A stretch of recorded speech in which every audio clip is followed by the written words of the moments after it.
A church is caught in the crosshairs of controversy, but is everything as it seems? Recent findings begin to shed light on a deeper plot, entailing a web of deceit and lies. Come with us as we take a deeper look into this unique story of betrayal.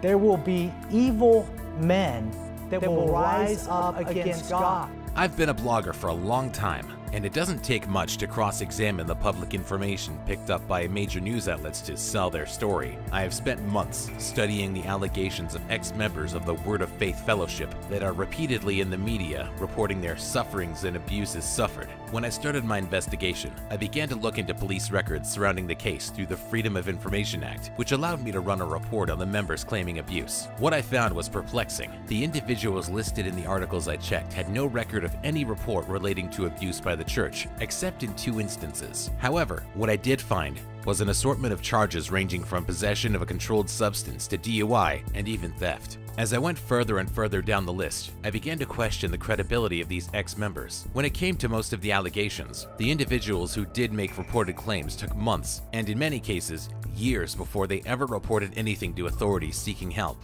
Is it simply a case of them being too scared to report it, or is it a fabrication made to feed the media machine? After thinking on it, I began to look for any legal filings related to the church. Again, I hit dead ends, finding no trace of any lawsuit against the church from the members who made the boldest of the claims. Next, using some investigation tools, I began to compile a list of all the individuals involved in the claims and the relationships with the people in and out of the church. After watching the videos released to the church's own YouTube channel, I finally had a few names to work with. The clips gave a deeper insight into both sides of the situation, which allowed me to check the credibility of the church members as well.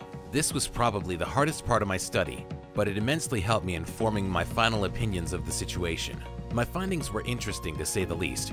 You see, over 90% of the names I referenced in Ancestry.com were related in some way, meaning this wasn't a widespread attack on a church, but rather a single group out for blood. In a case of betrayal and deceit of the highest order, it seems less of a controversy and more of a fiction. You might ask, why would they want to attack the church? And I asked myself that same question. It was easy for me to believe the stories, but fact-checking just wouldn't support the allegations. What do you think? Drop a comment below and let us know. And if this video gets 1,000 likes, we'll continue with part 2 in the coming weeks.